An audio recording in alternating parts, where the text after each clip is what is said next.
Good day to you, gentle person from the internet, and thank you for joining me as we have a look at an interesting game today. It's a little bit different. This is not an itch.io game, it's not an in-browser game.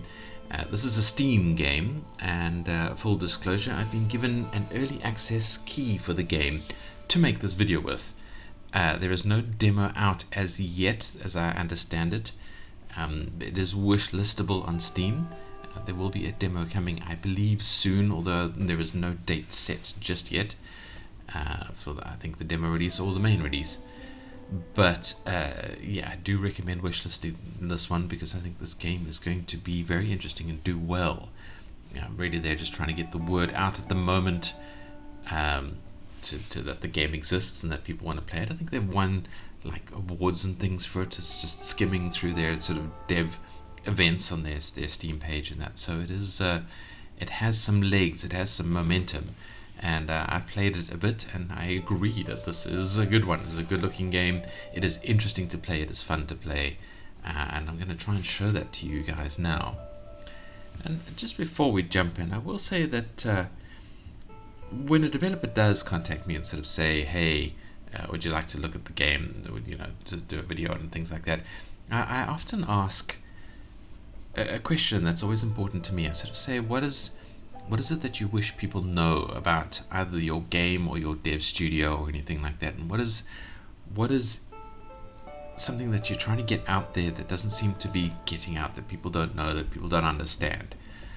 And I like asking that question because it makes people stop and think about themselves, and that can always be an interesting moment. And I also like it because the answers are quite inspirational often. I think is a good word for it.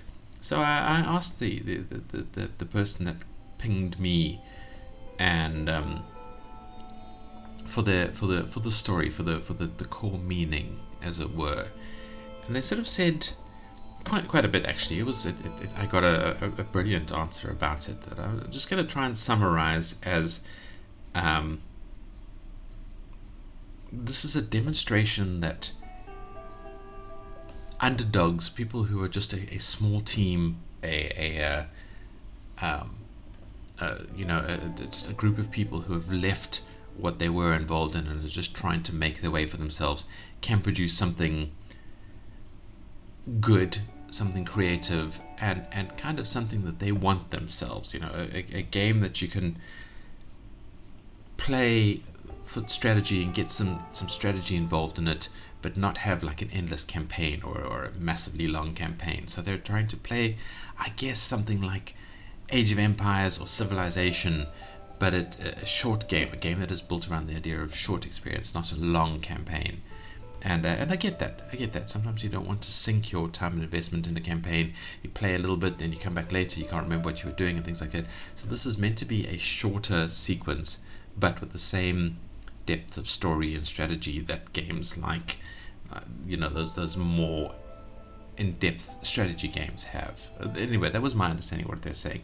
So it's just that they're making the game that they want to play, and they're making their path in the world, and that's kind of represented in the meta plot of the game as well. And yeah, I appreciated that a lot. So I think it gave me a new level of interest and appreciation for the game.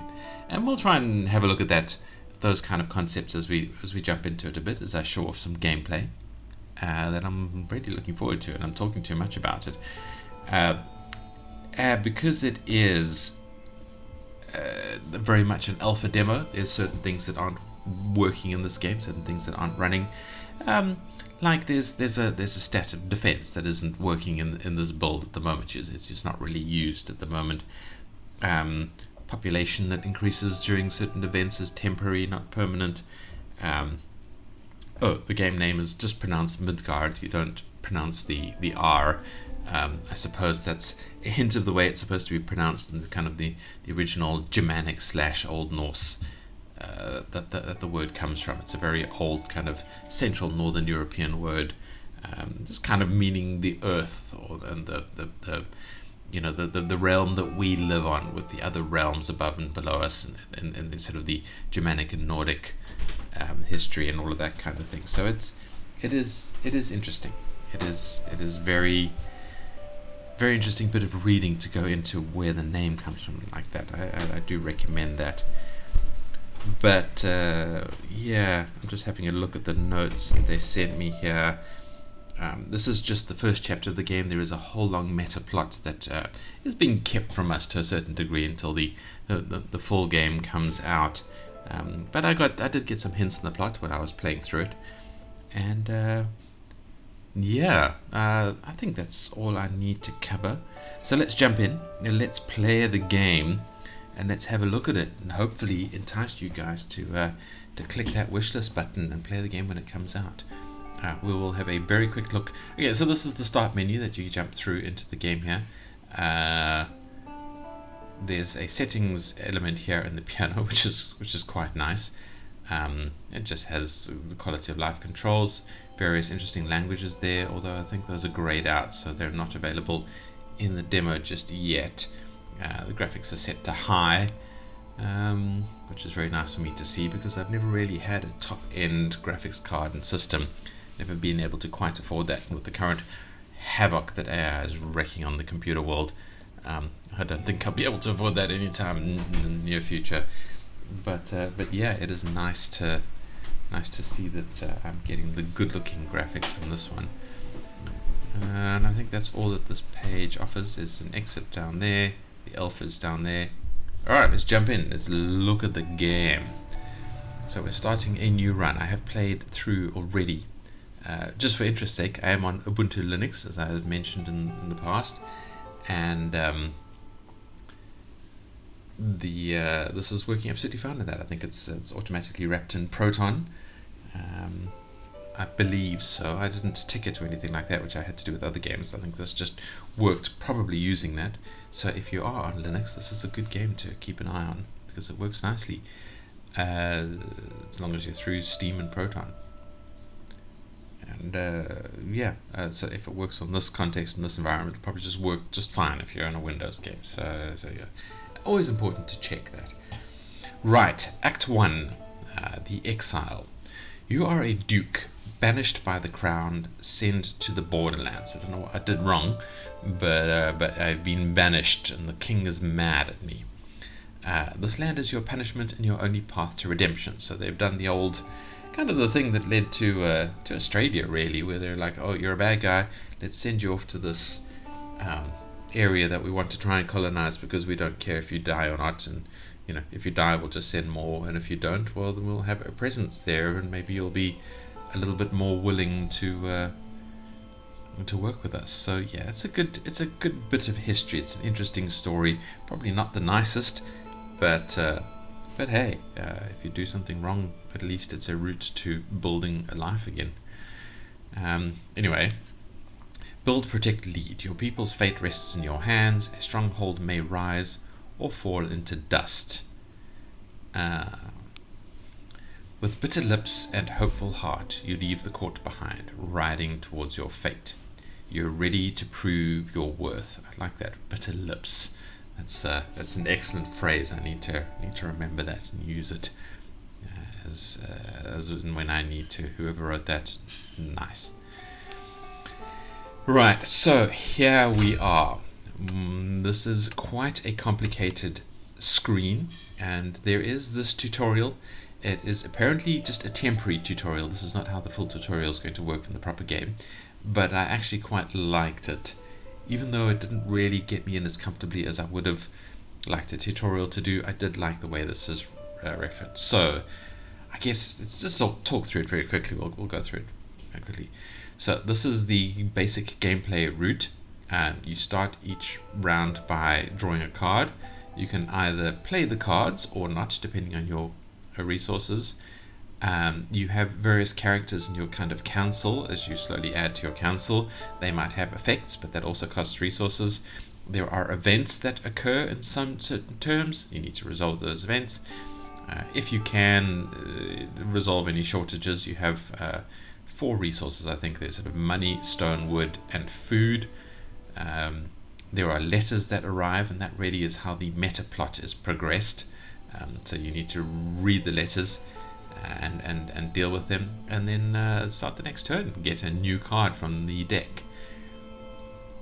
Right, so yeah, so there's like a core card mechanism, card drawing mechanism, with other events wrapped around it, and this meta plot that you're working your way through. And for some reason, we are talking to Yorick over there. So this is the layout of our board. Well, I'll have a look at that at the moment, but the tutorial just tells you about it. These are kind of the cards that you can draw. So in the top of the card are the resources. You have the card tier. I don't know if the tier does anything relevant at the moment. I suppose it's just an indicator of the level of the card. It's kind of worth versus cost. And in the other things it either does or needs. So you've got the resources to kind of play the card at the top, and then the resources, or the population resources, to kind of keep the card running at the bottom if it is a card that requires population, and then what the card does. So for example, houses will give you an extra unit of population. The mill will give you 3 food a turn, but requires 2 population to run, and that kind of thing. You can still build the mill, it just will have a little sort of this isn't running sign above it while you don't have the population for it. Okay, so this is kind of your current state that you're in. So you have this compass that draws how happy your people are. You're trying to keep them happier. If they are in the bottommost state for like 3 turns, then you just lose. I think they come and lynch you, being mad at your leadership. And then there are the 4 seasons that each have an effect, and you cycle through them. I think like 1.5 times in this sort of demo version of the game. Yeah, so if you have no food for 3 turns in a row, or everybody's mad at you for 3 turns in a row, the people riot and you are dead. So that is one of the 2 ways to end the game. The other way is to get through to the event that ends the game and ends the chapter. And then in the full game there will be like 3 chapters currently planned, I guess, or currently as part of the planned design, and that'll be your sort of campaign, as it were. This is just talking about your sort of council. I think you have 5 slots for possible council members. You were giving cards every so often that you can play into one of the slots. They still require resources to play the card. Each of them has a possible effect. Either you can play them and get the effect, and so like if you have the resources to play the card, then you get that effect that runs either immediately or over several turns. And then there's a cooldown after you've played the card, so you can't play it sort of twice in a row. There is a cooldown. This thing sort of shows you whether or not you can play an effect. And a slightly interesting element here is you have a character trait. So you can see this one is humble, but it is also green in the background. And there are different kind of groups of traits, and if you play, or if you have enough characters assigned to match one of these groups, then your sort of council becomes, well, your government becomes kind of that type of government. So it's either thoughtful, bold, cohesive, or steadfast. Yeah, well, we'll see that. I didn't notice it having a huge effect, but it probably has more effect in the kind of meta plot. Oh, I see. You have a 3rd choice if you have a certain type of government. So yeah, there are events that occur every so often. It'll describe the event. You'll have one of 2 choices, or if you have a type of government, it'll give you a 3rd choice. I like that. That is very, very interesting. It does take a while to get to that point, though, because it costs resources, and resources come in slowly, at least in my first playthrough of the game, or maybe I didn't play it terribly well.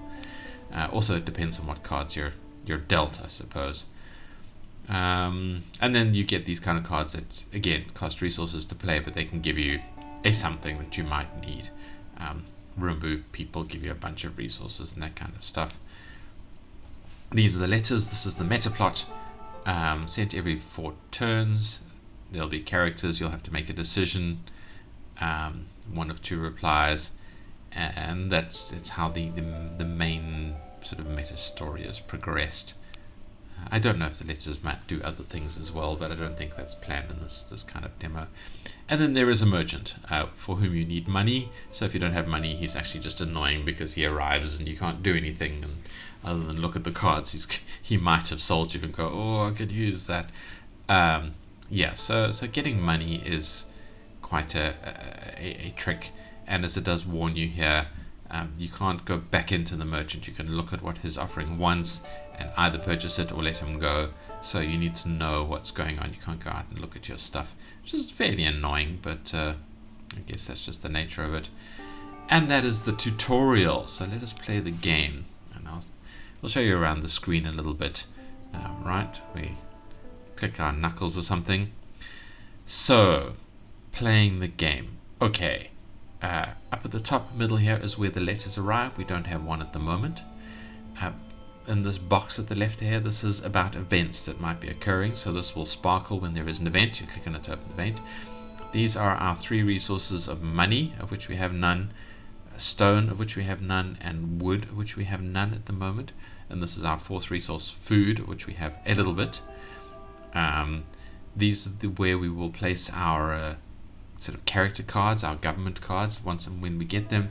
And this thing just notifies us if we have an event that is possible to play, but also bearing in mind that the event costs resources, so it'll just say you don't have the resources to play this, not event, but this character action. Resource character action. The cards that we draw from the deck, this is the mechanic deck where we draw a card from, and they will appear here down on the bottom left. We can have up to, I think, 5 cards that we store. So if you have 5 cards and you draw a 6th card, it'll say which card you want to discard, either the card you've just drawn or one of the other 5 if you feel that the card you've drawn is better than that. That's just if you can't play the cards. If you play the card, then that leaves an empty space for the next card to arrive in. Bottom right here is our compass. It tells us what season we're in and how happy our people are. So the needle is pointing up at the middle here, just to say that people are kind of neutral, where we have just arrived and just started. And then on the right here is the diary, and I think this is about the meta plot. I don't think it did anything else. So it has a bunch of stuff here talking to us, and we can open up the transcription and read all of that. I will leave that for you to read. I found that quite interesting. I do recommend coming and having a look at it when you play the game. It might change obviously between now and when the demo comes out, depending on how development goes, but it is very, very pretty, very, very well written. I like that a lot as an element. So the first thing we did is, as you saw when we started, this is our kind of village, our town that our stronghold that we manage. At the moment there is nothing there because we haven't built anything yet, but you did see the little fingers pointing, and these are resources that we can collect now that we've arrived in the realm. So we click on the things, and as you can see we are getting wood and stone, and some money there, and some food. We've got a bunch of food to last us for a bit, and a little bit more wood. Okay, so that is our kind of our starting resources that we collect off the thing. And let's draw our card. And we potentially got a person to add to our government, and we have houses that we can build, so which will increase our population. So those are our starting cards. Yeah. Alright, well let's first of all play our house card and build our house, and let's just slap it in the middle here, and there we have our house. And so that is our village, and if we want we can click on this sort of camera view down to the left here and have a look at it, and click on it to sort of say you know, what is it we've got, and increases population by 1. This is our houses, and it doesn't require any population and things like that. I think that's all we can look at. Alright, so the scroll wheel, oh, we can scroll even further in. The scroll wheel helps us go in as well. I didn't realize that. So we can scroll all the way out, and sort of this is our gameplay thing. Do we want to play this guy? Let's see how much he costs. 3 wood and 2 stone. I don't really have much stone, but he is a nice character. I think I will keep his card for the moment. And it will cost us some coin to actually fire off his turn, but we don't have coin coming in at the moment, and we don't have stone or wood coming in at the moment. And I did feel like when I played beforehand, just testing the game out, I hit the point where I just had no resources for many turns, and I couldn't do anything. So I was getting all these cards and having to discard cards, and the merchant was arriving and events were happening, gave me a little bit of resources here and there, but I was pretty stuck. I felt like so a lot of the game went past without me really interacting it, and I would say that's really my main and only critique at the moment, is that you don't have enough resources to interact with the game. You just feel like you're watching a lot of it just go past. So I don't want to play him just yet until I have resources that are coming in. I think that's an important thing to note. So next turn, we don't have letters, we don't have events, we don't have anything else happening. We have a card. Let's see what we are given. A lumberjack, who will give us some wood. So I guess let's play the lumberjack. Costs 2 stone, 2 coin, and he will consume our only population. Alright, I'm not going to actually play him yet because we've got some wood, and I want to wait for other resources to come in. Right, so we have our first event, and we have another card. Let's first of all draw the card.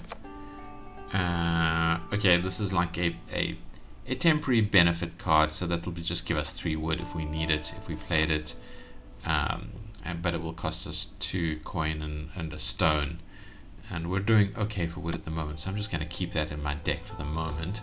And let's have a look at the event. The Cry of the Old Lighthouse. An abandoned lighthouse said to be haunted by an ancient spirit lights up again in the night. Fishermen refuse to sail, and fear spreads through the harbour streets. We can either send guards and priests to perform the white light ritual and exorcise the tower, and that will do something to our money, or we can ignore superstition. The lighthouse can be of use to sailors, so just go, well, if anybody sails near our coast, we'll have a magic lighthouse to treat them. And I quite like that.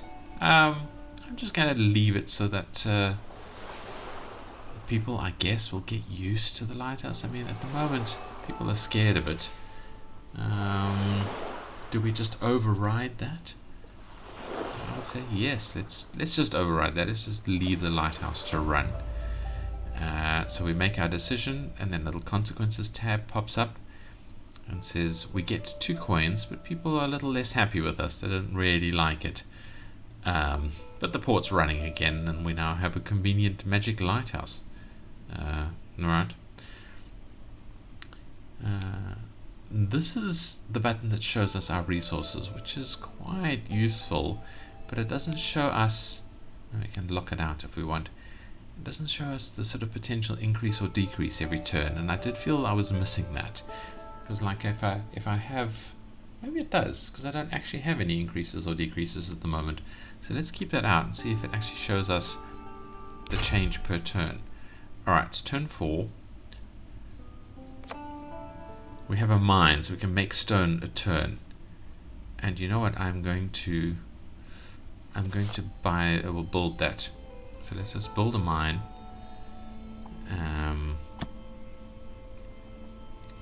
And let us pop the mine on the left hand side of the town. Doesn't matter where it is. So we are producing stone now. So we do have income. But as we can see, this is still not telling us what our income is. And we only have 1 population, so the mine is about the only thing that can run. So basically we're just a little mining community at the moment, I guess. So let's get the next turn. What I'm looking for next, I suppose, is houses. Alright. Interesting turn. So, first of all, let's draw the card and see what we're getting. Is this a house? Can we build a house? No, it's a quarry, which I'm not going to get because I don't need more stone per turn. 1 is more than sufficient, I think, for now. What I need is a market and to be able to play the lumberjack, and I will need at least 2 more population to be able to run those things, so I can get my resources coming in. And I also need a farm, so I'll need 3 houses because I'm running out of food at the moment. Right, so the letter. this is the letter from the king, King Magnus, who just calls us Duke. I sent you away to learn the meaning of loyalty. I'll attend your banquet. Impress me. This may be your last chance to prove you've changed. So the king is still mad at us, but he's giving us a chance. And we can answer in one of two ways. Either we can say, Majesty, you'll be received with honor, sire. My loyalty will be clear to all. Or we can say, Majesty, your visit surprises me. Despite my exile, the citadel will greet you properly. So, yeah, there's two tones here that we might go down. I suppose two sort of tonic pathways. We can either be a bit of a bootlicker and sort of say, oh, I'm loyal. You're loyal subject, Majesty. Please, I love you. Don't hate me anymore. Or we can say, I'm actually pissed off with you, but I am being a good citizen and treating you as I should do. And I think I'm going to not go down the bootlicking route. I'm going to go down the I'm not terribly pleased with you, Majesty. In turn, I'm a duke. You're treating me like a brat. Route. So we're polite but chilly. And that can be the answer he will get. It's probably not the best way to talk to a king, but fine, whatever. Alright, and so there's no real consequences immediately from the letters. That's the meta plot. So we just need to continue. Yeah, now we are running out of spring, but we are heading into summer. Do I have anything that can give us food? No. I'm hoping for a farm. Right, next turn. Okay, so we have an event. Summer has arrived as well. Each season has an effect. I don't know if there's a way you can see it in game. Okay, yeah. So if we click on the compass, our happiness is not on 1 yet. I think it's like on 3 basically. It's summer, so we get food automatically for the next 6 turns. And it's just by 1 food, and we have 1 population, so I think we're just going to be feeding ourselves for summer. We need more food coming in to be able to survive through autumn and winter. And then there is a status that is not currently in the demo, so yeah, status is there. I'm guessing that'll be a sort of a meta effect that is a bit more randomized. You'll have different effects that run every season, but it's not working yet at the moment. Be interesting to see how that implements. Okay, let's look at our card. What card can we get? Oh, we got sharp axes again. That doesn't help. Anyway, let's see what the event is. The Omen. A black raven circles the citadel 3 times before falling to the ground. The elders call it the sign of the wall. So we can either ignore the event, or we can have a small ritual of appeasement. I was given a 3rd one because I had more people when this arrived in my previous game. So we can either ignore it, or we can do a ritual of appeasement. I don't know if this costs us food or gives us food or coin. Let's do the ritual because our people are not terribly happy, and I think this pleases the people a bit more. So let's do that. See what the consequences are. Okay, we actually gain resources from that, so that's nice to see.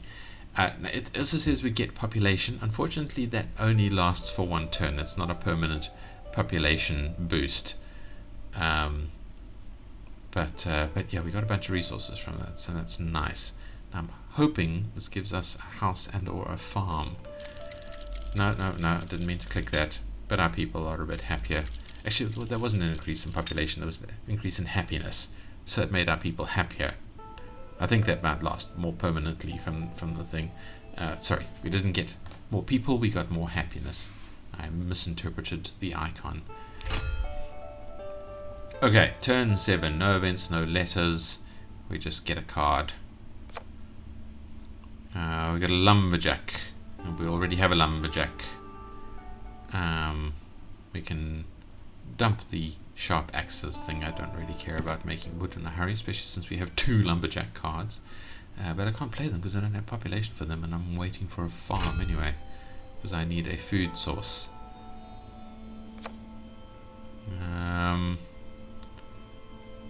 We have another person. We can't use him, but he is another red person, so I'm going to discard the 2nd lumberjack card. So I will keep him for when I'm ready to start actually grabbing people.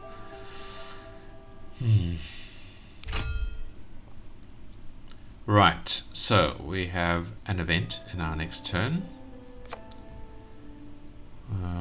We have a mill, but we need 2 people to run the mill. We already have a mine, so we don't need the quarry. So I am going to put the mill here. No, I'm going to dump the sharp axes. And keep that. So that's my hand at the moment. Let's see what the event does for us. Fire on the horizon. At dawn the sky glowed red. The fortress of Cathar burns. It is neither your ally nor your enemy, just nearby. Your soldiers climbed the hills to watch. Now they await orders. We can either send a guard to assist the survivors and extinguish the last flames, or we can just strengthen the patrols of the borders and absorb without moving. I'm actually going to go and send a guard to help out. And the consequences are we spent some coin on sending the guard, but our people got happier and they sent some stone. So they sent some resources, some gifts, which is nice of them. Right. And next turn. Now the merchant has arrived and we do have some coin, but we don't have a source for coin. So I tend to be reluctant to spend it. Maybe we'll get something here. We have a nice stockpile boost, and we can either consume a point of happiness and some money to get some stone and wood. That's actually quite a useful emergency card.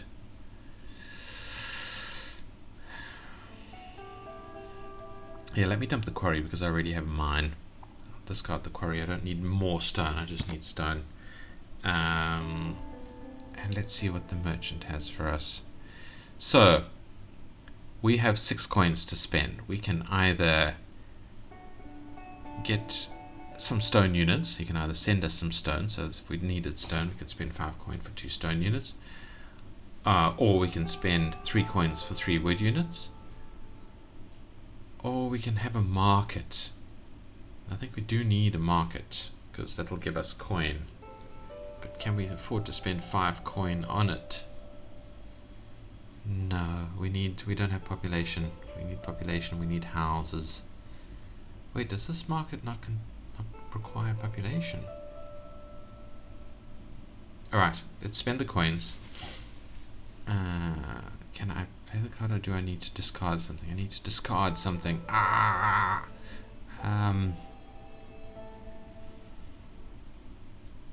Alright, let's lose the stockpile. It's a pity you can't just play the card. But alright, let's play the market. Still cost us 2 wood and 1 stone, but it doesn't have a population requirement, and that's powerful. And we start getting coins. We'll stick the market on the right here. Alright, so now in theory we get a coin every turn. And it's running because it doesn't require population. Nice. Alright, next turn. We have a letter. Now we have a letter from Lady Seraphine, who is a bit of a plotter, I think. She has plans. Duke, you may not know me, but my father Magnus has scarred us both. Okay, so she is the daughter of the king, the princess. Watch him closely at the banquet, you'll see the truth behind the crown. Should we be neutral to her, or should we support her? Well, her father has scarred us both. I don't think this is a test of any sort. I'm going to be nice to her. Lady Seraphine, your words intrigue me. So, next turn. Oh, we have a card. Do we have a village? Oh, we have another market. Should we double the size of the market? It'll cost us wood and stone, but there is no population requirement, and we'll get extra coins, and then maybe we'll have more money for the merchant the next time he arrives, and for whatever coins we need. We have a lot of stone, and we have quite a bit of wood. How much stone exactly? 12 stone, 9 wood. Yeah, we can afford this. We can afford this. Let's slap this second market down. I like it. Cash, come in. Markets can be side by side. I don't think it matters where on the board you place them. There's no like bonuses or benefits from buildings being near each other, I don't think. If we zoom in, click on it. Yeah, there's no requirements. We don't care about people walking to work. Cool. So now we have 2 turns a turn. So we have money. And money is powerful. Oh, but we had no food. Alright, failure. We didn't really get given a source of food. So yeah. Alright, so we get taken back to the beginning. Let us play a second game and hope that the dice treat us a little more kindly this time. Yeah. So let's run into it. Alright. So we can skip our intro. We have seen that. We have been sent off to do things. We can close the tutorial because we have seen that. We know how to play now. We are knowledgeable. We can click our knuckles or rub our hands together. Let's gain our resources. Ching, ching, ching, ching, ching. It would be nice if things arrived randomly just to give us a little bit of a bonus. We can draw a card. Do we get the same things as usual? We have a different dude. But they can give us food if we use her. Alright, let's build our houses. Should we not build the house until we have a purpose for it? Can I cancel this? Can I not do it? There's no way to cancel. Oh wait, there's the X button there. Alright, we're not going to build a house just yet until we have a source of food. So, we're not going to do anything. And I think this is a little bit of a flaw in the game. I think you should have the basic food to run at least one population, basic food income, throughout the game. But I don't know. Obviously, balance is a very, very difficult thing to manage. But yeah, but if you don't roll the dice in the right way to get an actual food source, then you're stuffed. So we are not going to do that. Should we play Lucien Valeroy? I don't know how to pronounce that. Let's just run to the next turn and see what happens. Turn 2. We get a card. We get another person who is courageous. But I'm not going to play them just yet because I still don't have sources for my resources. So, right. So third card. What have we got? We have a sawmill. I don't want to use the sawmill. We have the lighthouse. Let's just leave the lighthouse running. I'm going to leave that running again. And we get some money, but we make the people upset. That's fine. That's fine. Oh, we don't have a letter yet, do we? Next turn. We have a third person. I'm not happy with all these people. I don't need them. I need a farm. I need food. Okay. Next turn. So let's first of all draw the card. Lumberjack. I'm going to swap out the sawmill for the lumberjack. And letters. This is the king.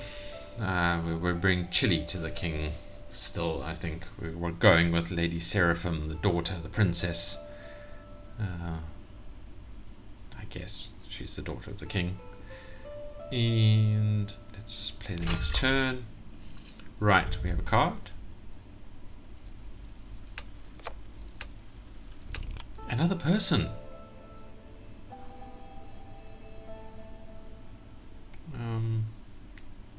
Alright, mate, I'm booting out the green lady, even though she has a good source of coin.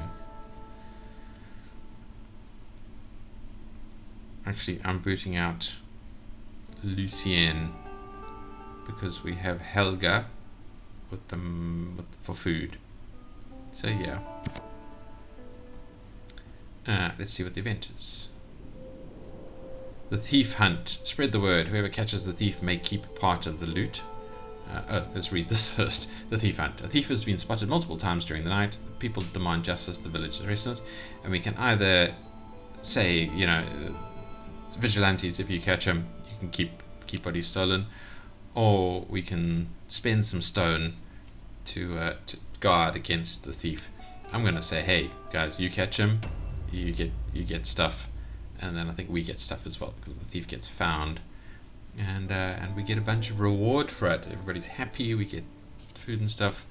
I don't know if our event things has consequences further down the line, which would be an interesting thing. Like suddenly, you know, people will start getting rambunctious and chase out the town guard or something like that because they're like, we can do a better job. Anyway, we've got a lot of resources. We just don't have anything worthwhile spending them on yet. So we're now in turn 7. I think we're in summer already. Let's see what our card gives us. Another person who can give us a temporary population boost.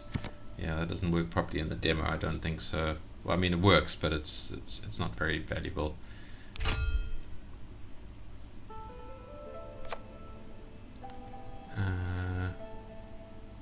Okay, we have a card that could just give us a chunk of cash, but we don't want that. Nah.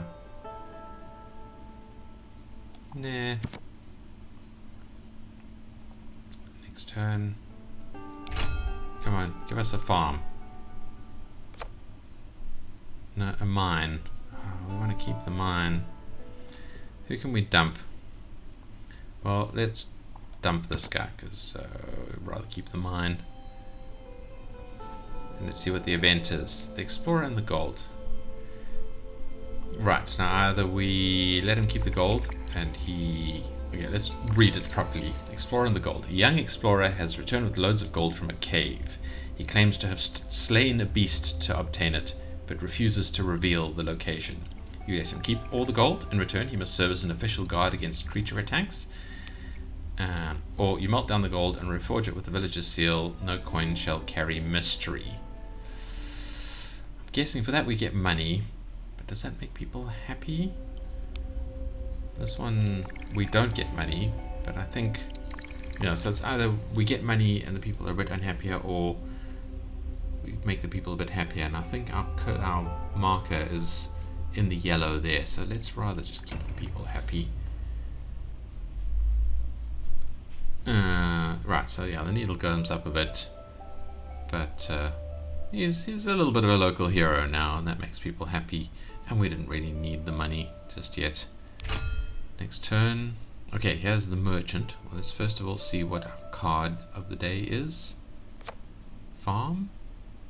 No.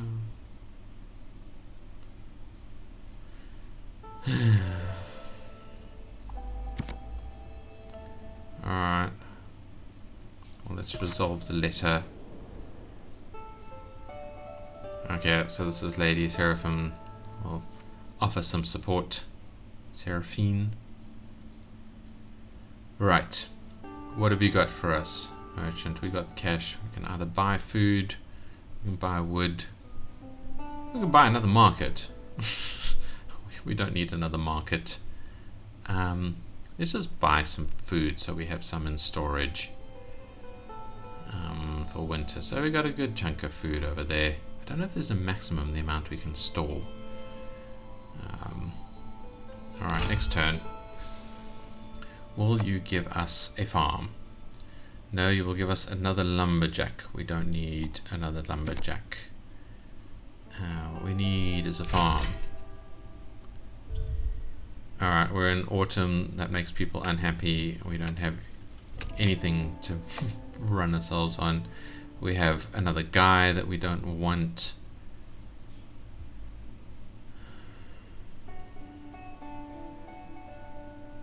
Actually, he is orange, and we do need to build up an orange thing. So let's put him there. Let's see what the event is. What has been seen floating in the sky? So either we seal the temple off, which I think will cost us stone and make people happy because people are scared, or we can declare her a saint, organize a celebration which will cost us coin and food, but make people happy.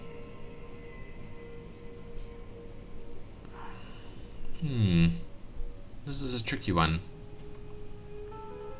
A woman has been seen floating in the sky above the altar of an ancient temple. No one knows where she came from. She speaks an unknown language. The village is torn between faith and fear. Alright, let's declare her a saint. Why not? We've got resources. Hopefully that'll please people a bit. Yes, so cost us a bit, but people are happy. That's fine. We had the resources because we're just not spending anything at the moment, because we don't really have a stronghold. Oh, I should have gotten the market. I've just remembered that was in the previous game. I'm an idiot. Alright, well. Quarry. No, we don't need a quarry. It's raining. It's the raining of autumn. We do have 6 food, so we can just survive through winter, barely.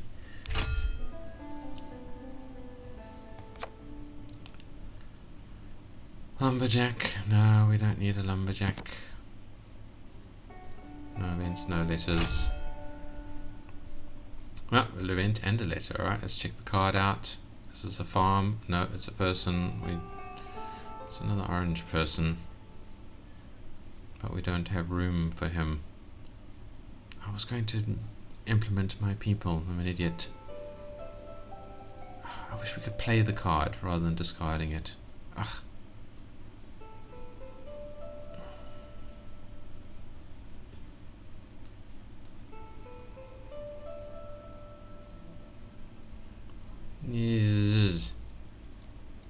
Alright. No, I'm mucked up there. It gives us stone. Okay, I'm swapping him out for this person. Let us, before I forget, let's play these people. You can be the Chancellor. And you're courageous. You can be our treasurer. Alright, so we've consumed those 2 cards. I should have done that earlier. I'm an idiot. We still have plenty of resources. Let's see what the event is. Oh, we've got the omen again. That's fine. It'll give us some happiness, I guess. Oh, and it's a bunch of other stuff. Alright, so we've gained some resources back from the omen. Yeah. Bread and circuses a little bit, I suppose. Duke. Rumors of treachery. The Duke says, the King says, Duke, rumors of treachery surround the banquet. Watch Lady Seraphine closely. I cannot afford mistakes or betrayal. Yeah, or being chilly with the King. So we could say, Majesty, I'll remain vigilant, my sire. I'll report anything suspicious. Or we can say, Majesty, I'll observe, but I won't stir panic without cause. Yeah, so if you don't like it, don't come to the banquet. I'm busy. Because you haven't given me anything. Yeah. Alright. Let us take the next turn.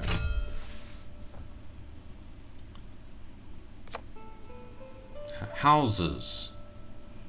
We don't need more houses. We need a farm. We need food, mate.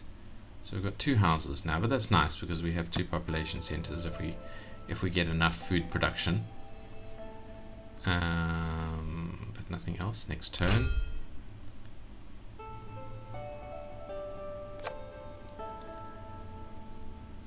Okay, we've got another person. Next turn. And we are now in winter, and our food is going to start reducing. But we had a pretty good harvest, so not too much of an issue. Let's see what we've got. We have a person who will give us coin. Discard that. What is our event? The arena sites. A cyclopean structure overgrown with ivy has been discovered in the woods. No one dare approach it, but some speak of ancient powers. We can either seal it off, seal the doors and forbid access. I don't know why that requires population. Or we can reopen the arena for games and tournaments, seeking glory and entertainment. I'm going to reopen it. I'm not scared of the Arena of Silence. I think that's what I did in my test play as well. I think it turned out fairly well. Yeah, we got some resources because foreigners arrived to come and play in the arena, I guess. So yeah, score, benefit. Next turn.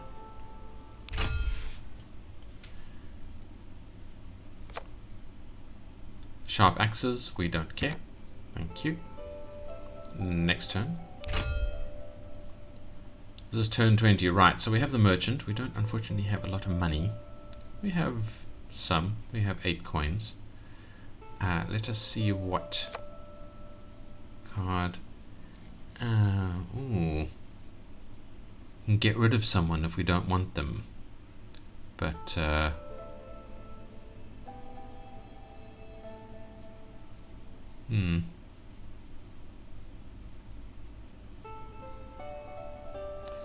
Alright, I'm discarding you. And I am... Let's read the letter.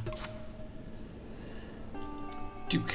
This lady Seraphine says, Duke, at the banquet, a rare chance will present itself. I don't ask you to act, only to stay silent while history shifts. Yeah. I will do nothing. I am on your side.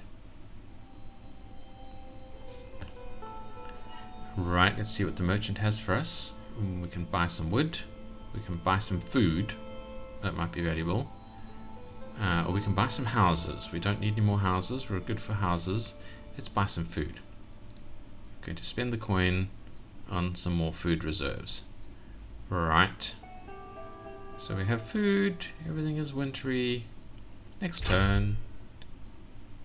We have an event. We have a card. Let's see what the card is. Oh, we have a mill. Right. So, what are we dumping? What are we dumping? We are dumping the bloody purge. Yes, we are dumping the bloody purge. Goodbye, purge. We are playing the mill. And yes, let us play the mill here. But it won't run yet because we don't have houses. We are building a house and we are placing it here, and we are building a second house and we are placing it here. So we are low on stone, but we have 3 food a turn, I believe, so our food will steadily increase and we can start. If we get another house, the merchant had another house for us. It's a pity this didn't happen beforehand. But if we get another house, then we can start building our resource gathering. So let's see here. Oh, we have a circus. A group of colourful tents appears in the forest. They claim to be a circus. Some performances are extraordinary, others unsettling. They're a weird circus, but they are a circus. Either we can have the tents inspected every night, or we can let them stay if they pay tribute. Yeah, you will pay us some tribute. You can be a weird circus in the woods. I guess I'm a king that sort of does dabble, a duke that does dabble in the old ways. I wonder how Lady Seraphine feels about that. They agree, but only on the condition that they pay in resources. So we got a bunch of resources from them. That's nice. If we can get one more house, we can start building things up. Alright. Oh, we can't draw. Right, end the turn. Will you give us houses? Yes, you will give us houses. Alright, so let us spend another house. You can go there. And let us spend an... Let's build a mine.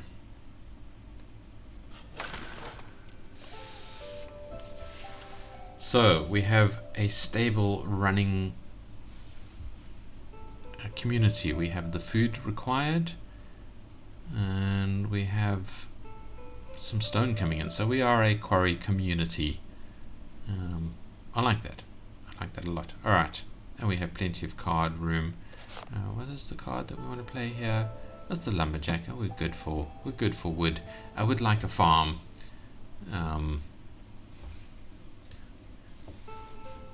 Would I like a farm? Well, I've got food.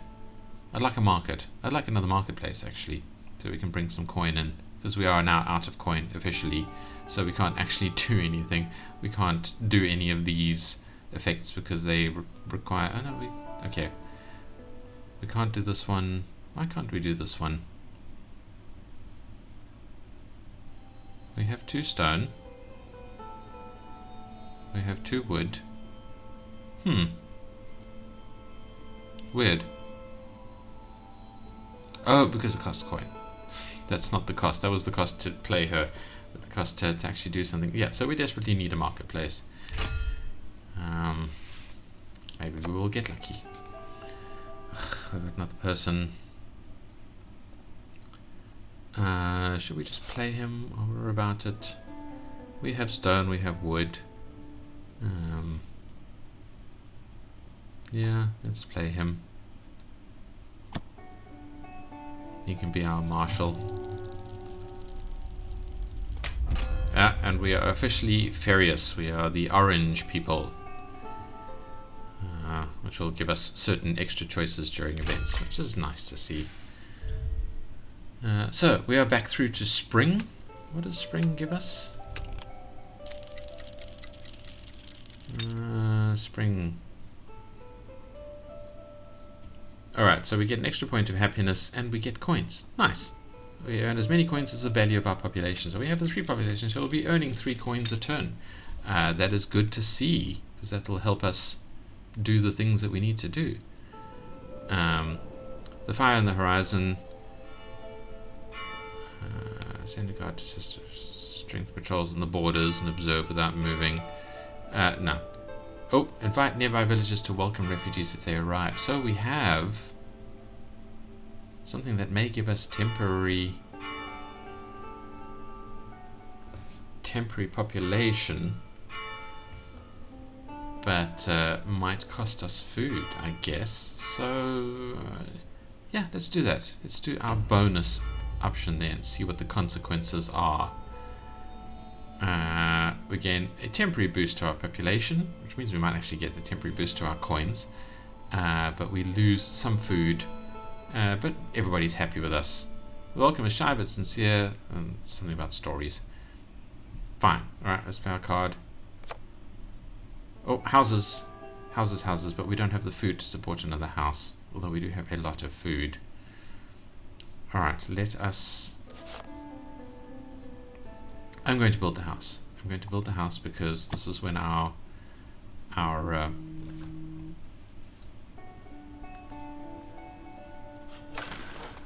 we get money for having population. So our population is 4. We'll now be losing food a turn until summer, at which point I think we gain an extra point of food, so that which will then stabilize it. But we do have 9 food. We're doing pretty good, and if we have coin, we do have the ability to just get a chunk of food from this lady. Cool. Okay, so we are looking good for the rest of the game. Let's play another hand. So the card is stockpile. Check the pantry. Alright, so for the cost of some happiness and I think it was some coin, we can get some extra resources, which we might need to do. But at least we have that option now, so that's nice. Let's see what the letter says. Duke, if Seraphine acts during the banquet, denounce her at once. Do this and your exile will end. That is my royal promise. I'm going to say I'm not acting without absolute certainty. Chilliness. You sent me out here kingy. Maybe you should have thought about that beforehand. We've played our card. Alright, next turn. What have we got? Urgent summon. For this turn you can... Oh, nice. We can do 2 things. I suppose if we have the cash for it. And it costs cash and stone to actually do the thing. Yeah, fine, whatever. Whatever. What are our houses here? What do we have? Is this a quarry? Yeah, it was a mine. Okay, so we are slowly getting stone. We're not getting wood, but that's fine. Actually, we can probably build a lumberjack and get some wood, because we do have that extra population. Let's do that.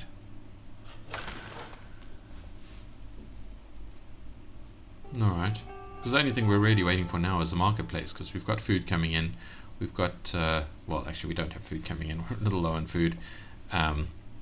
We've got stone coming in. Now we've got wood coming in.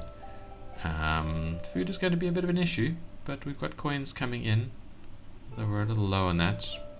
But we're still in spring, so we got some cash. Alright, let's see what the cards give us. Do we have a marketplace? No, we have a farm. Should we build the farm? I think we should build the farm. Yeah, let's build the farm. Cost resources that we do have coming in. And we need the food. We don't have the population for a farm. That's fine. We've got it there, so if we get another population point, we can manage. A young noble writes, claiming to be the illegitimate son of an old lord from your domain. He asks for a place at your court. We can either welcome the heir into your ranks but grant him no titles, or we can ignore the request. You cannot risk dynastic tension. Or we can summon the noble families to decide together. Yeah, let's make it not my problem.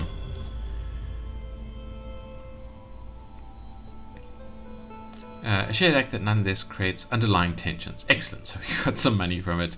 We made some people happy because they're always happy to see the royals with tensions, I'm guessing. And then we gained 2 defense, but the defense isn't implemented in the demo. But still, we would have been a little more protected. So that was an interesting choice. I like it. And we kept our people happy. Next turn. Another card. Royal Cash. Money talks, $3 instantly, spending some resources on it. Alright, fine, whatever. Whatever.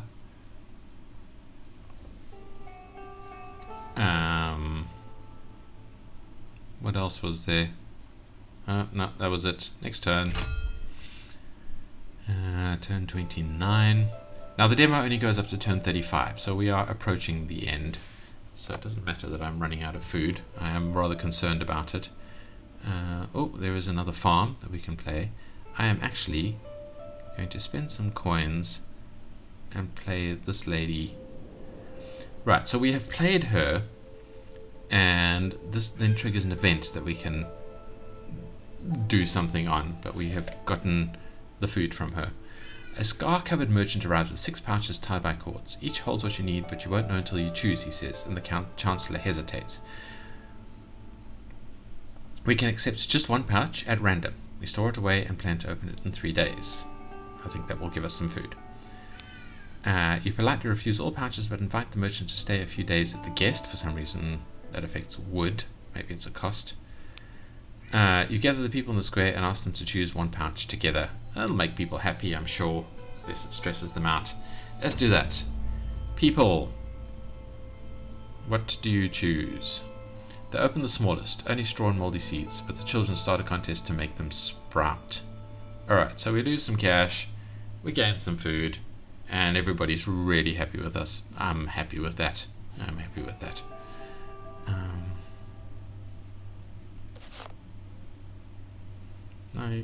Farm.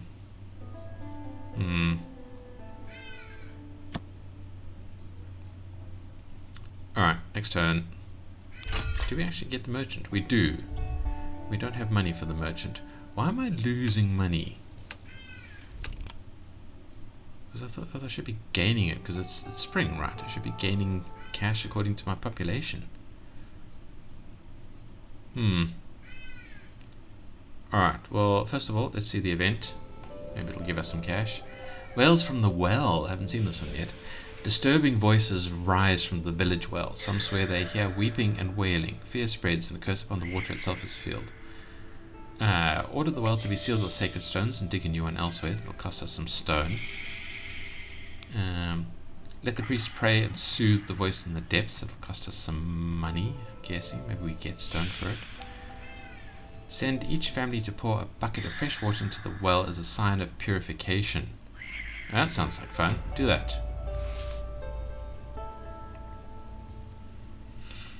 A collective rite strengthens the village's bonds. Okay, we did lose some food, but we gained some happiness. And a temporary burst to defense, I guess, but we don't know what that is. Let's see what the letter is about. Lady Seraphine says, when the moment comes, your silence alone could change everything. Choose wisely and soon you'll have what you truly deserve. I said I'll stay silent, and I'll stay silent. We have committed to her. Manners. We can increase housing by 2, but we are fairly low on food, so I don't want to do that. Although we will then be able to power 2 farms, I think, because we'll be able to power that one and that one, but we don't have the resources to build it anyway. Alright, but I do want to play a card, which is the Royal Cash. We'll lose some wood and stone, but we gain monies, and the reason for that is I want to see what the merchant has for us. Maybe we can afford something. Unfortunately, we only have 3 coins. But let's see if we can use those 3 for something. We can either buy some stone, or we can't. We can buy some food, but only 1 unit. We could buy a farm. Did I have room on those cards?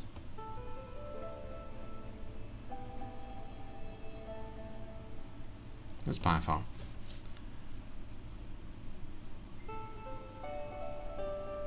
Okay.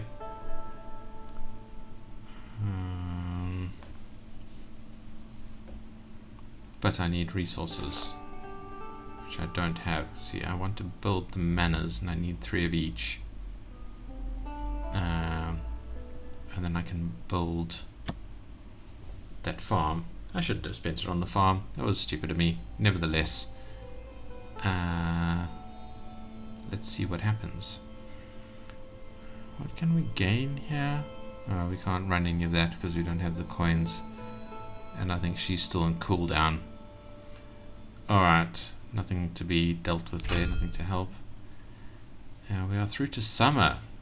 But now I think we are producing food, so our food crises will hopefully go away. Let's see what the card gives us. We can make everything cheaper, but people get mad at us. We do not want that. And next turn, we have a person. We could boost our food gain, but no, thank you.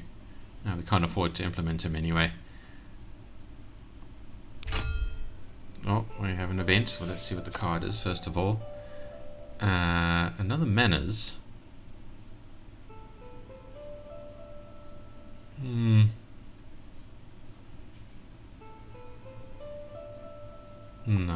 let's not do that. We're close to the end, so I am actually going to... Should I? Alright, before I do anything there, let's see what the event is. The Golden Fields. An extraordinary harvest overflows the granaries. The presence asks for a reduction in the grain tax. Yeah, let's make the people happy. Oh, I didn't check what my third option was. I'm an idiot. Oh well, that'll leave that to a mystery. We did lose some coin there. But we made everyone happy. Everybody's happy with us. Let's do the next turn. Double shifts, work hard miners. No, we don't need to grind the miners. We don't have the coin for it anyway. Next turn. And this is the arrival of the king. And whatever the events, the results of our letter decisions are. And you know what? I am going to tease you. I am going to end it there, and I'm going to say I heartily recommend that you guys come and play the game when the demo comes out, and you can see yourself how the plot unfolds, and or purchase the game when it's ready. So I'm going to stop there. I'm going to stop playing there, and I am going to say I hope you enjoyed this gameplay. Should I give it any critiques? I think the critiques is just in the balance at the moment. I feel like I am not quite able to interact unless I make very conservative decisions about resources and things coming in, and that is sort of the gameplay challenge, but it's holding me back from the game.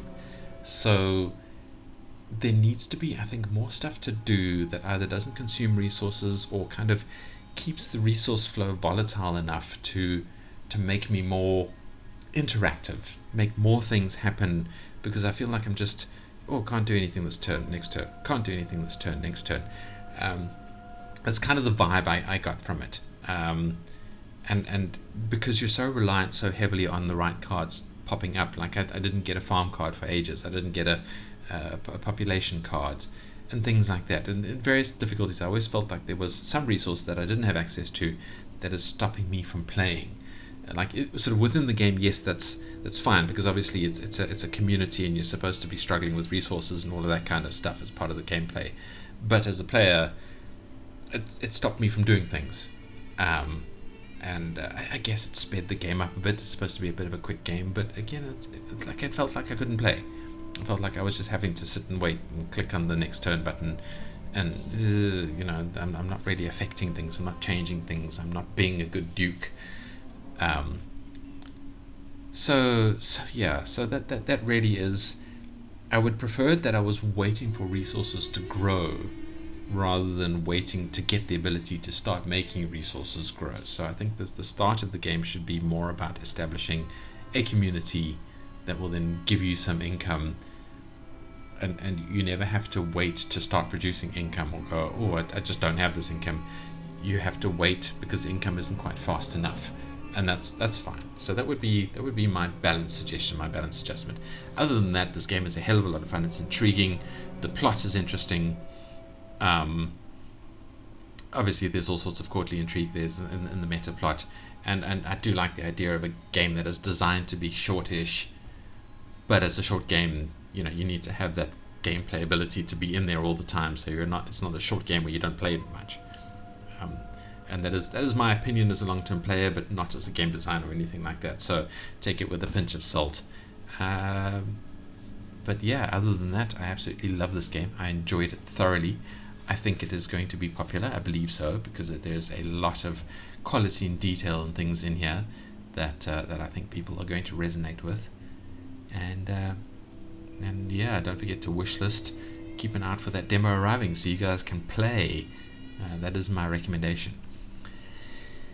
And so just the housekeeping left. Thank you for watching. Don't forget to like or dislike if you liked or disliked the video, and don't forget to leave a comment telling me what you believed about the video that made you like or dislike it, or what you believed about the game that made you enjoy the idea, or I should have looked at something, or I did stupid things and I should have done something else.